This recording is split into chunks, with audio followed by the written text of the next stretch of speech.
The war veterans held a strategic planning meeting ahead of the 25th of October Solidarity March against sanctions. Speaking at a press briefing after the meeting, ZANU-PF Secretary for War Veterans Comrade Douglas Mahia encouraged all war veterans to come in their numbers. Comrade Mahia further castigated the Western countries for having double standards on the issue of human rights and the rule of law.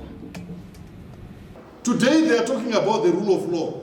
They are masters of the rule of law. It's not correct to say so.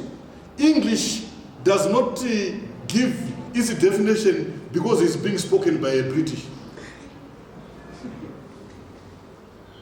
The law does not mean, is not implemented and benefited when it is being spoken in English by an Englishman. No, it's not like that. This is how our land was taken away from us. This is how these people who are talking about the rule of law were unlawful. They didn't care about anything. In actual fact, they considered the inhabitants of this country as no human beings at all.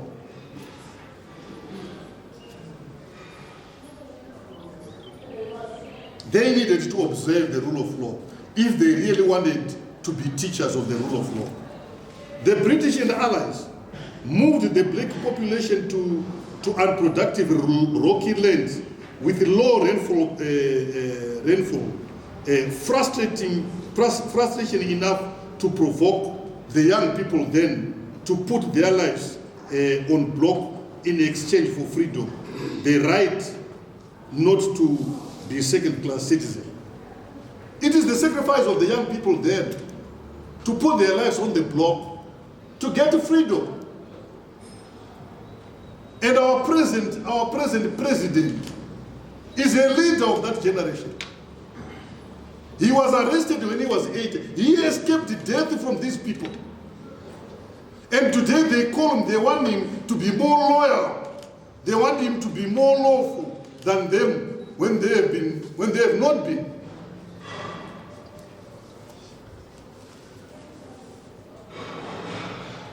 It all started with nationalism. Successively conscientized the society for self-realization and ignited the first and second Chumri. It was the nationalists, the guys I was referring to as the National First Battalion, the detainees. They did that. Our elderly did that. That is why today you have the remains of Anachingaira and others in London. They're hanging under a tree, on the tree of Vanambuyania. We can't forget that. It's not practical. They are our people, they are our relatives.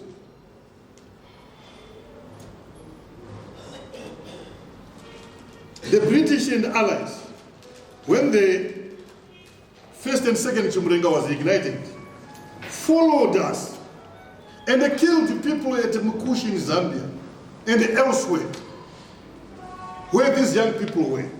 They killed our people at Nyazonia. They killed our people at Tembwe and Chimoyo. Where was the law? Why would it respect the white man and ignore the existence of humanity, though black?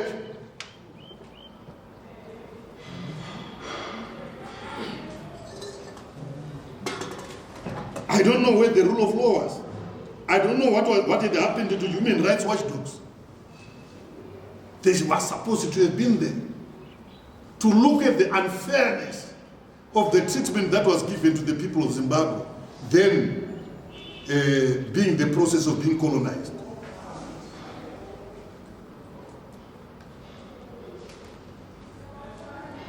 And our government of the day has not killed anybody. It has not killed anybody.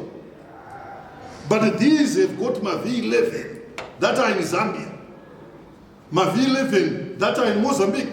They've killed people. They've massacred us. We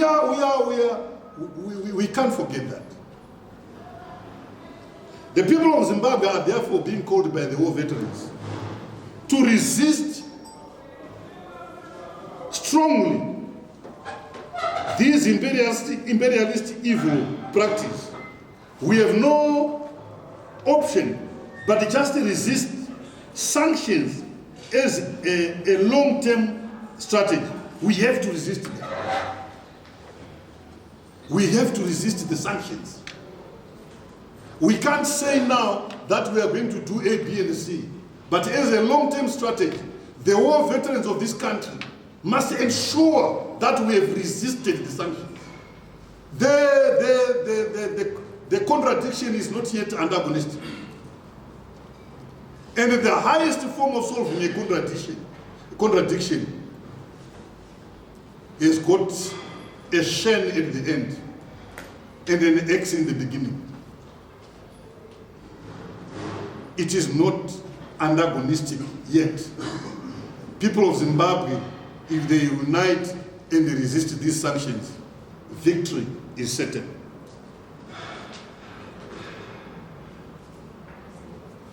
Let me also explain that this is not the first time or second time the Western has done so. The Western has taken the 1884 Berlin Conference, and the implementation of that conference has ended them in 1652 at the Cape of Good Hope. So they proceeded to Zimbabwe to take over Zimbabwe. But remember, during the liberation struggle, when we had taken up the gun to fight these people as a way of reversing the interests of the capitalists, the imperialists, and they saw it, they knew, they looked at the number that was outside the country that had gone in exile, and they knew very well that they were going to be defeated. And the Kissinger crafted a plan to stop the war, and we called it the Kissinger deterrent plan. People died during that time. There was nothing to eat, no medicine. And the young people of Zimbabwe who had crossed into neighboring countries died of diseases by these people. How cruel.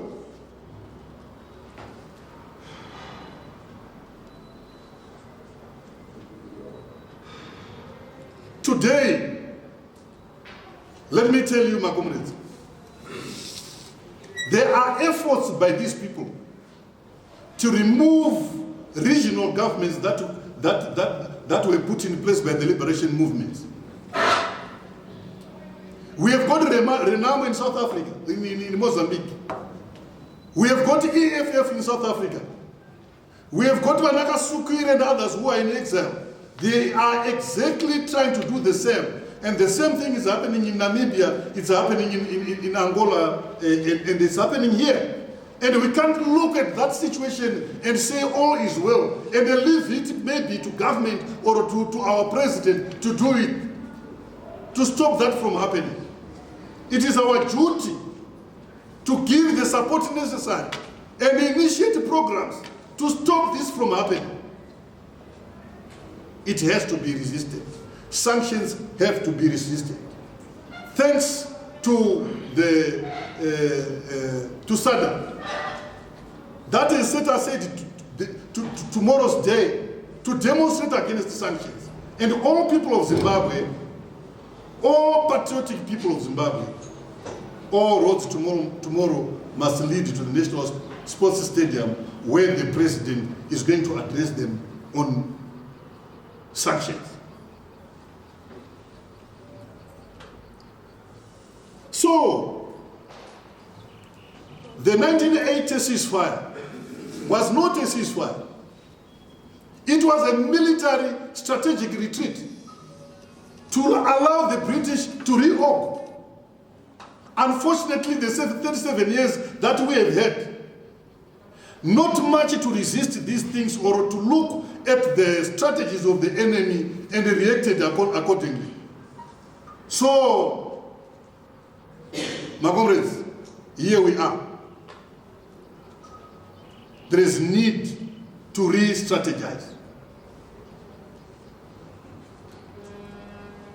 I want to inform the House, I want to inform you, my comrades, that in November, we went to Victoria Falls for a meeting that is usually done by secretaries of the Liberation Party. And in there, we have got the War Veterans Department. And we have discussed about this. That meeting has decided to no longer call themselves former liberation movements, but to call themselves liberation movements. Because we have got this stage of the war, and the war continues. So, it's no longer former liberation movements, but liberation movements. So, Zambia is now on board. Botswana is also going to come on board, subject to ratification by the leadership of the countries. But this is what the recommendation was about. It was also resolved by the veterans of the region that we unite against this evil practice and fight back kudzorera fire.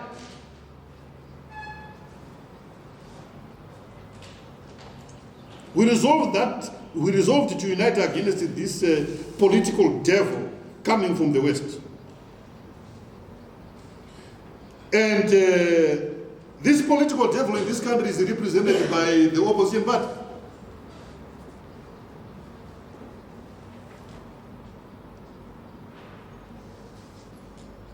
So we needed to reconstitute. We are no longer former. We are a liberation movement again. So we strategize and resist these illegal sanctions. Like I said, I must repeat, they are represented in their war by the opposition.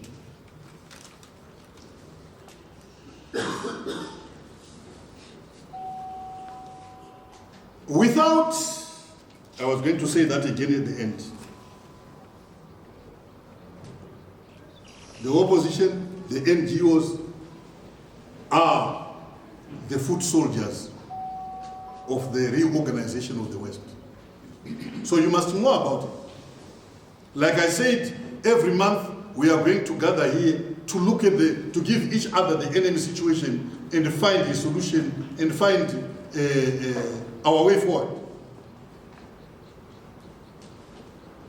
It emerged in that summit that the regional war veterans voted for a regional leadership, and Zimbabwe was given the leadership. So as we speak, I am chairman of the regional war veterans. To lead them to resist any move, the move that is there, to remove the hard-won independence of Namibia, of Mozambique, of South Africa, of Angola and Zimbabwe. So the war veterans of the region have united again. As was the case before, we came from the same trenches, fought individually to liberate ourselves, but there is now need to reunite and re-strategize to ensure that we have defeated this monster. And the current battle is on sanctions.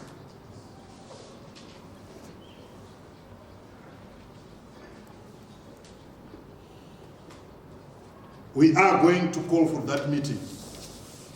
As chairman, I'm going to call for a regional war veterans meeting to strategize and find a way to resist these sanctions.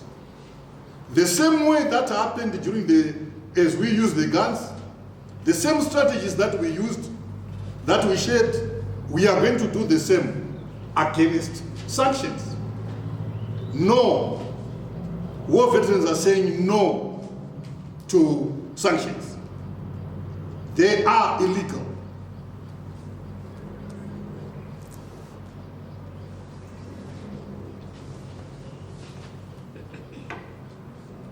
Sanctions in Zimbabwe were requested. Hence, they are illegal because they were never approved by the United Nations. They were not approved by the United Nations. But the individual Western countries implemented these sanctions in order to advance their foreign policies.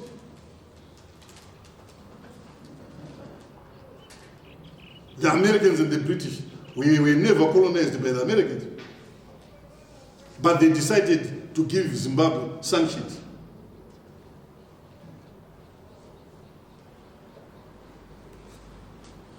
They are illegal.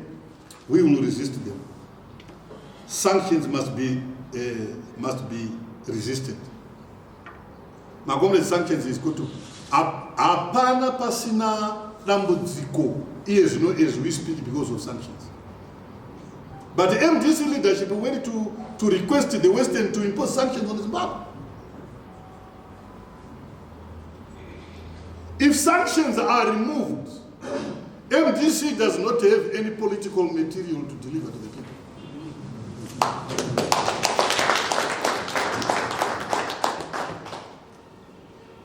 They become an empty shell. An organization without ideology. An organization without direction. An organization in this country which purports to be opposition without alternative political policies to compete with the ZANU-PF and render the policies that are the ZANU-PF policies irrelevant. Is there? They don't have that. All they talk about is hakuna chingwa, hakuna petrol, my prices are queer. It's about sanctions. How can you create a problem you also decide how to come and solve it? Are they Zimbabweans? War veterans have their national executive put forward a proposal that it should be illegal for a Zimbabwean to invite an enemy to come and destroy our economy. You know what Musa because our people are dying in hospitals as a result of lack of medicine. There is no country that survives on its own. We are in a global village. Zimbabwe requires other countries in order to survive. And the MDC has called for sanctions. If they didn't call for sanctions, we must be able to see the MDC leadership Mangwana. If we don't see them, sanctions. Hence, they must be declared enemies of the people of Zimbabwe.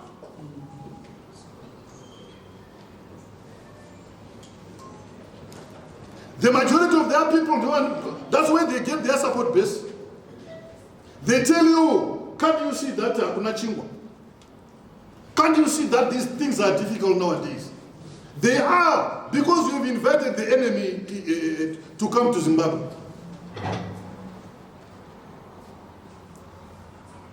Yes, I must talk about corruption. Zimbabwe, the president has vowed to fight corruption. And the corruption is going to be fought indeed. And we want to call upon war veterans to stand up against corruption. I will suggest, when the chairman of the war veterans calls for a national executive meeting, that we must go into committees in our own areas, identify current corrupt practices, and even those corrupt practices that were done before, to be brought on the fore, and those people must be brought to book. The president, in no uncertain terms, is a no-nonsense man when it comes to corruption. He is doing everything in his power to ensure that corruption is reduced or totally eradicated.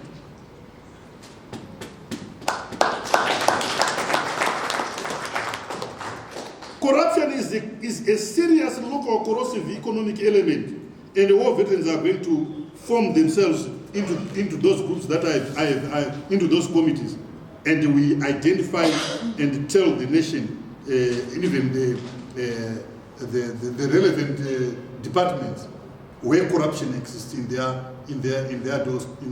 corridors. We'll ask them to do that.